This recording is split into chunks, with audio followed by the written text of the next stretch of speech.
안녕하세요. 돈 되는 라디오입니다. 오늘도 제 방송을 들어주셔서 진심으로 감사드립니다.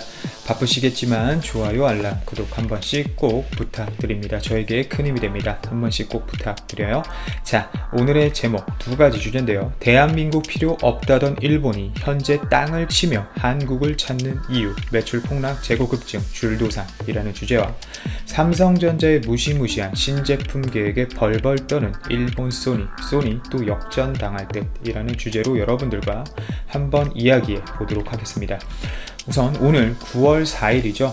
7월 4일 일본이 강제징용 문제와 불산이라는 전략물자가 제3국의 전쟁 물품으로 사용되고 있다는 어처구니 없는 이유로 수출 규제 품목 3가지를 돌연 발표한 지 어느덧 2달이 다 되어 갑니다. 이에 대응하기 위해 우리나라 국민들은 발빠르게 움직이기 시작하는데요. 특히 국가적 대응 차원을 넘어서 개개인적인 차원에서 일본 제품에 대한 불매운동에 많이 참여하는 모습을 보여주었습니다. 그리고 그 결과 정말 놀라울 수준의 충격적인 결과가 나왔는데요. 먼저 말씀을 드리자면 우리나라의 불매운동은 일본의 예상을 뛰어넘어서 정말 효과적이었고 일본에게 큰 타격을 주었습니다. 수입 관세청 자료 확인 시 수치적으로 표현을 하자면 불매 운동 이후 단 2달 만에 일본 맥주 수입액이 약 95% 정도 감소했습니다. 이는 지난 10년간 편의점 맥주 시장에서 부동의 1위를 자랑하던 일본 맥주를 단 2달 만에, 그것도 대한민국의 힘으로 머리끄댕이 잡고 떨어뜨린 건데요. 수입액 기준으로 전년 동월 대비 98%, 직전 달 대비 95% 감소했습니다. 7월을 기준으로. 또한 1위였던 자리는 다른 나라에게 내어 주었고 일본은 순위 10위권 밖으로 순위가 폭락했습니다. 또한 이 일본 맥주 불매운동의 여파로 우리나라 국산 맥주죠, 카스, 테라 등 요즘 공유가 테라 선전하는데 괜찮고 맛있더라고요. 여하튼 이 두 맥주의 판매량이 급증했고 일본의 자리는 중국, 네덜란드, 벨기에 등의 맥주가 차지하고 있습니다. 그리고 지금 아사히 맥주 같은 경우는 생각 없이 행동하는 심각한 상황입니다. 특히 맥주 제작과 그에 사용되는 원재료 때문인데요. 맥주 제작의 중요한 재료는 물과 쌀입니다. 그런데 후쿠시마 에디션이라는 말도 안 되는 방사능 에디션을 내놓으면서 그 원재료에 후쿠시마산 물과 쌀이 들어간 건데요.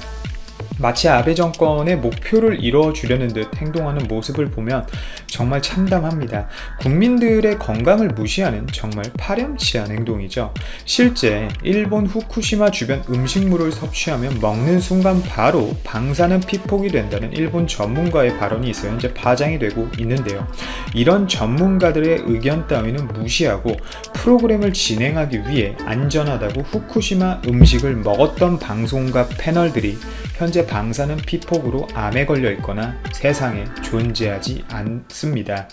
다행인 것은 일본 아사히 맥주의 이 후쿠시마산 맥주는 우리나라로 수입이 되질 않고 일본 내부에서만 소비가 된다고 하는데요. 다행이라고 말씀드렸지만 이 또한 믿을 수 없는 부분은 맥주 공장에서 잘못 분별돼서 후쿠시마산 맥주가 해외로 수출되지 않으리란 법은 없습니다. 기계에도 오류 또는 실수가 있을 수 있고 분류하는 인원들의 실수가 충분히 있을 수 있죠. 방송 들으시는 여러분들은 절대 일본산 맥주는 혹시 모를 위험이 있으므로 꼭 거르셔야 되겠습니다. 자, 다음 주제 여러분들이 아마 기다리셨을 것 같은데 삼성전자의 무시무시한 신제품 계획에 벌벌 떠는 일본 소니라는 주제인데요. 소니의 이미지 센서 시장을 잡기 위해 질주하고 있는 삼성전자가 이제 또 이어서 일본 소니를 잡기 위해 신제품 계획을 내놓았습니다. 바로 거리 화상 센서인 이면 조사형 타임 오브 플라이트 센서에 관한 이야기입니다. 간단한 원리를 설명드리면 이 TOF, 타임 오브 플라이트 센서는 광원, 즉 빛을 내는 물질에 의해 발생된 빛이 어떤 물체에 반사가 돼서 이 TOF 센서의 닿기까지의 시간차를 활용해서 거리를 계산하는 센서라고 보시면 됩니다. 음파 측정기라고 보시면 돼요. 배에서 사용되는. 우선 이 시장은 현재 소니가 사실상 100% 정도 독점하고 있는 시장입니다. 엄청난 시장인데 특히 이 TOF 센서는 앞으로 5G 시장과 함께 더욱더 발전할 가상현실과 AR 그리고 증강현실 VR 컨텐츠 구현에 정말 필수적인 센서입니다. 그런데 앞서 말씀드렸듯이 이 시장을 정말 안타깝게도 현재 일본이 다 가져가고 있습니다. 그만큼 소니도 이 시장에 기대를 걸고 있고 현재 마땅한 제조처가 없기 때문에 스마트폰 완성 업체, 즉 중국, 대한민국, 미국 애플, 일본 등 모두 이 소니의 TOF 모듈을 사용합니다. 현재 이 TOF 센서는 최근에 출시된 갤럭시 노트 10 플러스, 갤럭시 A80 및 기타 중국 오포, 화웨이, LG V 시리즈의 제품에 들어가고 있는데요. 소니가 실제 이 TOF 모듈을 양산하기 시작한 지는 얼마 되지 않았고 아직까지 많이 들어가 있는 상황은 아니지만 내년 신형 아이폰에도 이 TOF 센서가 들어갈 예정이라고 하니 앞으로 판매될 스마트폰의 수를 생각해 보면 업체들에게 있어서 이 TOF 센서는 필수적이고 앞으로 절대 무시할 수 없는 부품입니다. TOF 센서 시장 규모만 봐도 올해는 4,700만 개 정도가 출하될 예정이지만 내년에는 3배 이상 성장한 1억 6천만 개, 2년 뒤에는 약 3억만 개 수준으로 급격한 성장이 예상되는 시장이거든요. 또한 현재 5G 서비스가 시작된 지 얼마 되지 않아 AR과 VR 시장의 컨텐츠가 현재 많지는 않은 상황이지만 앞으로 발전할 이 시장 또한 무궁무진하기 때문에 삼성전자에게 있어서 필수적으로 그리고 절대적으로 잡아야 하는 시장임이 분명합니다. 이걸 느꼈는지 삼성전자도 직접 이 TOF 센서 개발에 착수를 했습니다. 실제 연내에 개발을 완료하고 내년 초부터 실질적으로 양산을 해서 내년 출시될 갤럭시 S11 및 A 시리즈 상위 버전 및 노트 시리즈에 출시를 하려고 하는 거겠죠. 현재 소니는 긴급한 상황입니다. 삼성 때문인데 사실 소니 입장에서는 이 시장에 진출하기 위해 2015년 벨기에 업체를 인수해서 거금을 썼고 그 기술을 바탕으로 시장에 진출을 한 건데요. 이미지 센서와는 현재 이야기가 좀 다른 부분인데 당장은 점유율이 100% 수준이기 때문에 일반 사람들은 쉽게 생각할 수 있어요. 이런 방향으로 삼성이 진출한다고 일본이 이렇게 100% 시장 먹고 있는데 이 시장이 뭐 어떻게 변해? 라고 쉽게 얘기하실 수 있는데 이 TOF 센서 시장은 좀 다릅니다.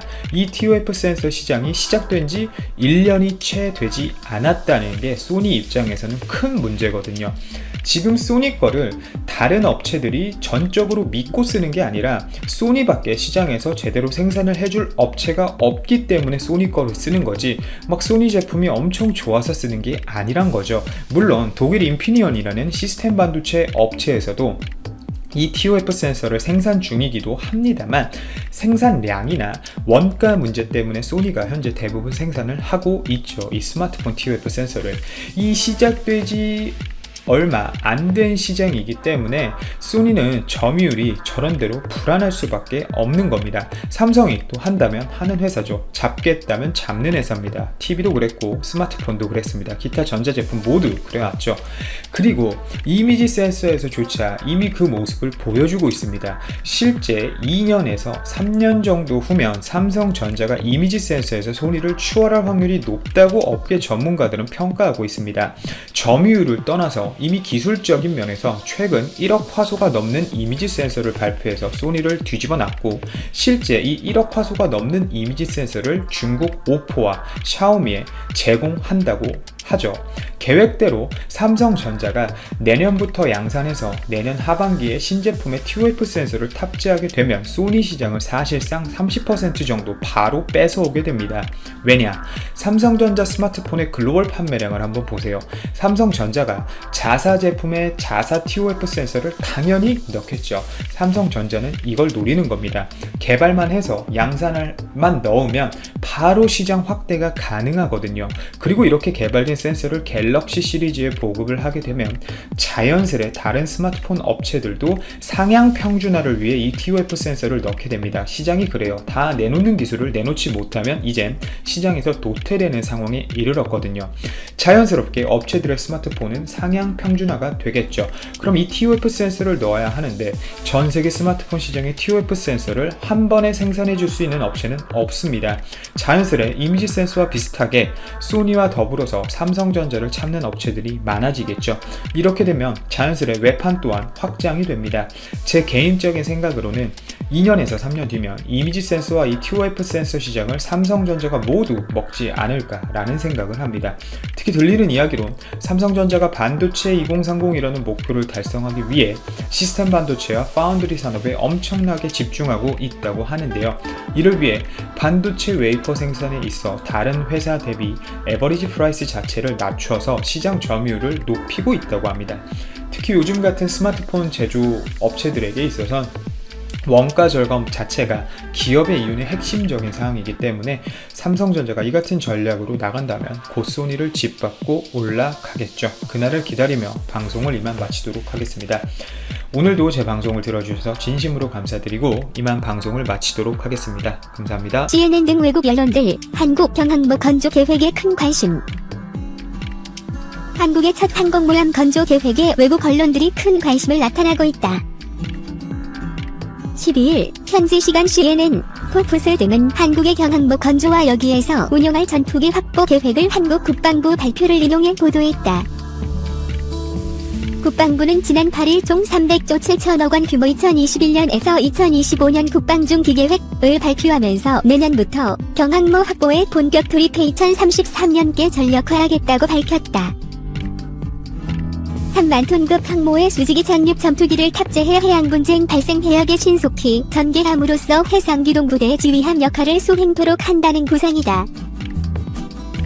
탑재 기종은 군의 요구 성능 등을 볼 때 사실상 F-35B로 확정된 상태다.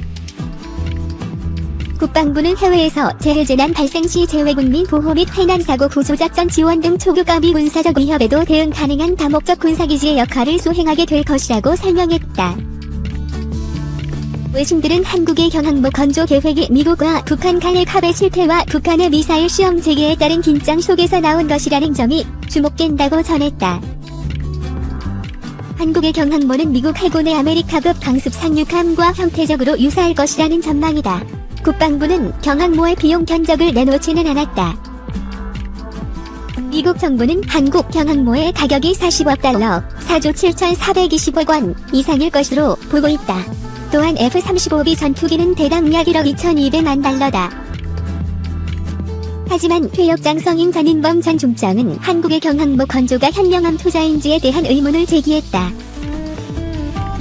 전 중장은 비용과 편익에서 이러한 돈을 투자할 만한 가치가 있는가라며 경항모 확보보다는 한국군을 위한 물류, 훈련, 그리고 고성능 통신 등의 분야의 개선이 우선시 돼야 한다고 말했다. 한국형 4만T급 항공모함 조감도, 모델링, 개념도 공개. 현대중공업이 처음 한국형 항공모함 조감도를 공개했습니다. 이탈리아의 카브오리급 항공모함을 벤치마킹한 것으로 수직 2006 스텔스 전투기 F-35B 21대, 헬기 8대가 착륙할 수 있고 길이 239m입니다. 한국형 항공모함 설계 기본 모델은 이탈리아 카브오리급 항공모함을 벤치마킹했으며 일본 역시 아탈리아나 영국의 퀸 엘리자베스 항공모함을 벤치마킹할 것으로 예상됩니다.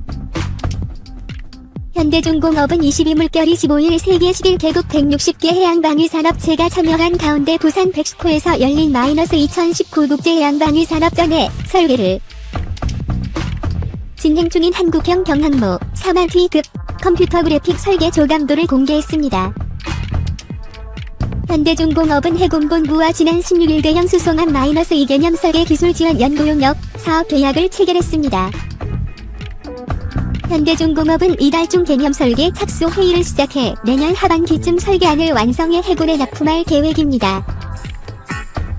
현대중공업은 4만T급 경항모와 함께 7만T급 중형항모 설계도 함께하고 있다. 해군은 현대중공업이 납품한 2가지 설계안 중 하나를 최종 설계안으로 확정한다.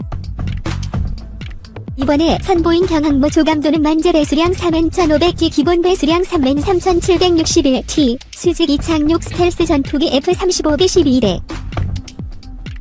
오수프리 등 수직 이착륙 헬기 8대가 착륙할 수 있고 승조원 720명, 길이 239m에 이릅니다. 건조 비용은 약 3조 1천억 원이 예상됩니다. 안승범 디펜스 타임스 대표는 25일 조감도는 전체 모형이 이탈리아 다목적 항모인 3만T급 카보리급 항모를 벤치마킹한 것으로 보인다며, 또 다른 설계하인 7만T급 중형 항모는 영국의 퀸 엘리자베스급 7만T를 벤치마킹하기 위해 영국 조선기술진과 협력하는 것으로 알고 있다고 말했습니다. 안 대표는 일본 역시 이즈모급 경항모 후속으로 우리와 마찬가지로 영국 또는 이탈리아 항모를 벤치마킹하고 있다고 밝혔습니다. 퀸 엘리자베스급 중형 항모는 만재 배수량 71,400T, 길이 298m, 승조원 1,340명, 고정익 32대, 회전익 항공기 8대 이착륙이 가능하도록 설계될 예정이다. 비용은 5조 4천억 원. 방사청은 경항모 설계와 핵심 기술 개발을 위해 2020년도 예산에 271억 원을 반영하는 방안을 추진하고 있습니다. 해군은 오는 2021년 최종안을 확정, 2026년부터 건조에 착수해 2033년까지 전력화할 계획입니다. 한국형 항공모함 조감도와 기사를 보니 기본 모델은 이탈리아 카보리급 항공모함을, 높이를 보면 상륙 작전을 위해서 스페인의 후안 카를로스 1세, 호주의 캔버라급 LHD형 다목적 상륙함을 혼합한 듯합니다. 또한 배수량이 4만T인 것을 보면 배수량은 미국의 와스프급의 배수량을 따른 것 같습니다. 이탈리아 카보리급이 27,100T, 스페인의 후안 카를로스 1세은 배수량이 27,500T급입니다. 미국의 와스프급은 배수량이 4만T급입니다. 그리고 영국의 퀸 엘리자베스 항공모함이 7만T급입니다. 개인적으로 퀸 엘리자베스 항공모함은 예산상의 문제로 참고만 할 듯합니다. 제가 얼마 전 한국형 항공모함 모델들을 포스팅했는데 많은 부분이 예상대로 진행되고 있는 듯합니다. 궁금하시면 아래 링크를 읽어보세요.